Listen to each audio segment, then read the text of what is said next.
Now, Rishi Sunak recently, he criticised the regulations that permitted Abdul Ezedi to effectively be here and launch a chemical attack that we all know about.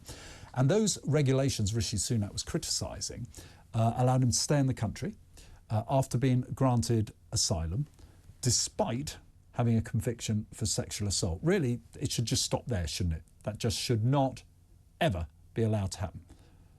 But we know it has before, and I fear it will again. Now, Sunak shares, as he described it, this sentiment that foreign criminals should not be permitted to remain in the UK. And it all came to light, of course, because Ezedi was not deported due to his sentence being less than a year, which is the threshold I was talking about earlier, which triggers, in theory, automatic removal. And we know the background to this is Wednesday. It was on Wednesday that this woman sustained basically potentially life-changing injuries, and her 8- and 3-year-old daughters were with her after being injured in this attack in Clapham. So I want to navigate a little bit around the law on this and get a view of an immigration lawyer. And I'm very pleased to welcome Ivan Sampson to the show. Ivan, hello. Oh, hi there, Nick. Well, thank you very much for joining us. I'm sure we both share the sense of horror and disgust about the incident that took place this gross attack that took place in Clapham. But I do want to explore a sense of justifiable outrage that someone like this has been allowed to remain in the country despite breaching offences. Would you believe that the law that says you have to serve a year in prison is the right cut-off point to at which point we should deport someone, or do you feel differently as a result of this case, or maybe you did before? No, I think the law's quite strong, and the Home Secretary's got sufficient powers.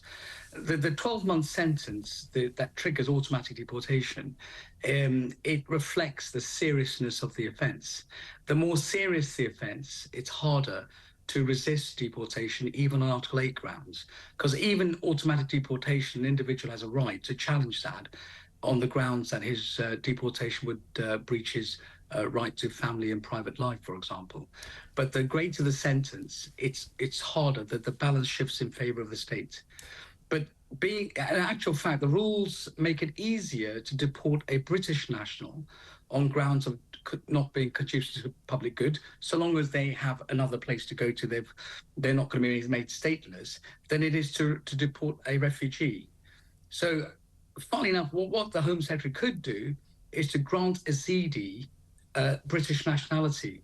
And if he did that under paragraph 339 A subsection 3 of the immigration rules, the Home Secretary could then actually deport him on the grounds of conducive to public good, because under paragraph 339... So paragraph 339 of the immigration rules. Right. So once you become British, you lose the protection of refugee status. So, funnily enough, the Home Secretary has got discretionary powers to grant anyone British nationality. Sorry. I mean, you make a very fascinating point there, one that I find quite depressing, but I imagine that would end up tangled up in courts as well. So either route, there's going to be no doubt at some point attempts to intervene legally to stop a deportation. I mean, that would be fair to say, wouldn't it? He could only do so on the grounds of his Article 8 rights. There's nothing else.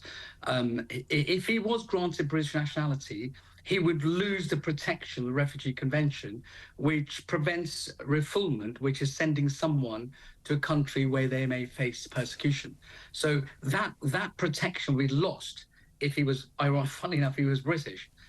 So if the Home Secretary did grant him British nationality, he could then be deported. Look, it's a fascinating point. If I had the Home Secretary here, I would absolutely ask him that question and speak to him. Well, notwithstanding that, because that is, if you like, acting in hindsight of someone, and justifiably so after this horrific incident.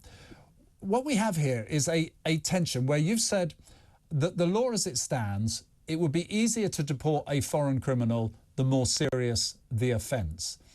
Yes. But the citizens of the country would have this legitimate right to say, look, you want to come here and make a new life in this country. You have an obligation to demonstrate that you actually respect the law, never mind the values of the country.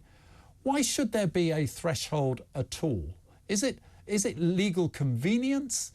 Because I would say someone who's caught carrying a knife, who may only, if we're lucky, get a 3 to 6 month sentence, is showing the sort of intent and disrespect for the potential host country. They should go straight away. Well, it depends, again, on the seriousness of the offence. So offences against property are less serious than offences against persons, for example. So if we had a blanket rule that any criminal offence whatsoever would trigger automatic deportation, that would not be a fair balancing exercise when someone's lived here for many years. So there has to be balancing exercise deciding when the state has a right to remove somebody. Can I just ask why? Just why? Say look, I'm not trying to be just edgy for the sake of it, but my balance is that you want a good deal, you want to come into this country, you've got the right to remain, you haven't got citizenship maybe confirmed, you go and commit an offence, whether you've burgled someone or you've robbed them of their savings or something much more horrific, you know, get out, just go. Why do I want you? I've got enough problems with British citizens who behave like that. Some countries have that rule. I lived in Dubai for a number of years, and Dubai has such a rule. And that is quite a strong deterrent preventing foreigners in Dubai, the Emirates rather, the United Emirates, from committing crimes. So many countries do have such rules, and to be quite frank, I think they're quite effective because the crime rate in the Emirates is significantly less if you look at the foreign criminal crime rate, or any crime rate for that matter, than it is I think in the America UK. are quite strong on it, aren't they, as well? I could be wrong, but anyway. Okay, interesting point, and thank you for your candour. One aspect of this, I'd welcome your views, and I will ask you not to be offensive, just for clarity, but there's a suggestion that in Abdul Ezedi's case, he was actually recommended to change his religion to help his cause or case to be accepted into this country. Only a few years ago, we had exposed cases of immigration lawyers, and I totally accept that you were not one of these, and I'm absolutely sure would not be one of these. But they were giving similar sort of advice, rogue immigration lawyers, on how to play the system. Is that something you've come across as a lawyer, immigration lawyer? Well, look, I've been, on one occasion, happened to me, somebody came across for what I thought was a sham marriage, and I refused to act for them. Lawyers that behave in that way should be struck off. The SRA has powers to strike solicitors who breach the Solicitors' Code of Conduct, and one of them would be to promote or assist with a bogus application.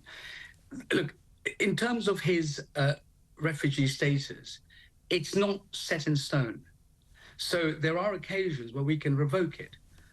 For example, under Article 1F of the Refugee Convention, if somebody has committed a war crime, or what it actually says is a serious crime. Now, it doesn't define what that serious crime is in terms of sentencing length.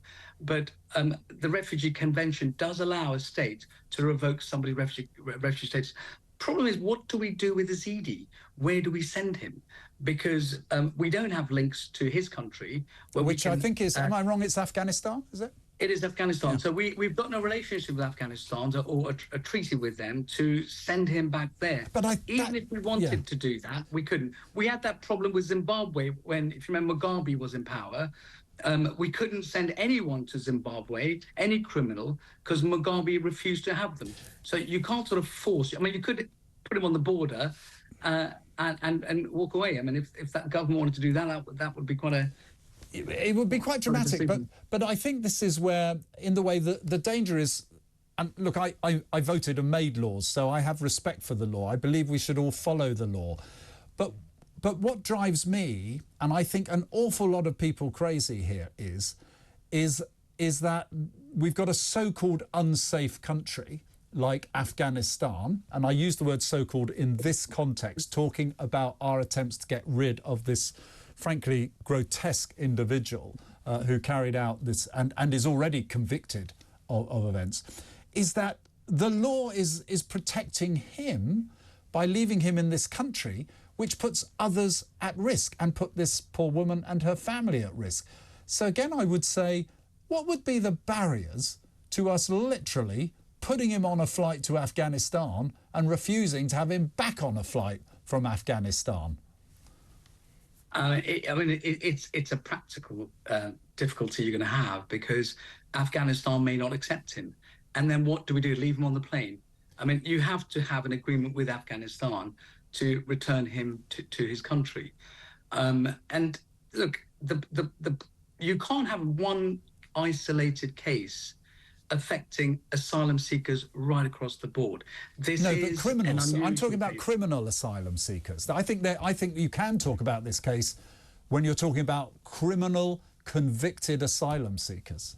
Let me give you an example where I think it would be unfair. For example, if someone's committed a shoplifting, let's say, right, a still theft, but on the spectrum of seriousness, I would argue not that serious as what Ezedi's done, and they've got British-born children, a British-born wife. Would we expect to separate somebody from their family for shoplifting permanently, or expect that family members to join that individual in a country they have got no connection to? So Article 8, each case is looked at on its merits, and the courts must have a discretion to do that. So every case is different depending on its facts. So I don't think you can use the Ezedi case as a blanket rule right across the board. Well, I think the law's quite strong. Well, the only thing I would say about this shoplifter is that he chose, or she chose, to not put their family first by stealing whatever it was. And I would have thought probably knew what was at stake if we'd had those laws. And that's, again, our sense of fairness and justice working against the interests, I say, of many of the British public. And by the way, I am absolutely clear about this. I'm not tarnishing all asylum seekers. I'm saying those who have been convicted, they're the ones who I feel we should say, that's it, go, wherever you're from.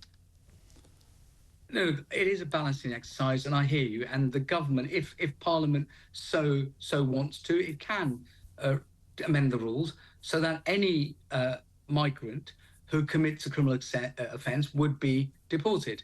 I would argue that's not a fair system. Interesting. It's not a good balancing exercise of competing rights. Well, listen, Ivan, I've really enjoyed the conversation. I think you've been incredibly frank about it, which is really refreshing from any lawyer, let alone when we're talking around what is a difficult subject today. I think you've given us a lot of food for thought, and I shall be getting the views of our listeners and viewers. Thank you very much indeed, Ivan Sampson, immigration lawyer.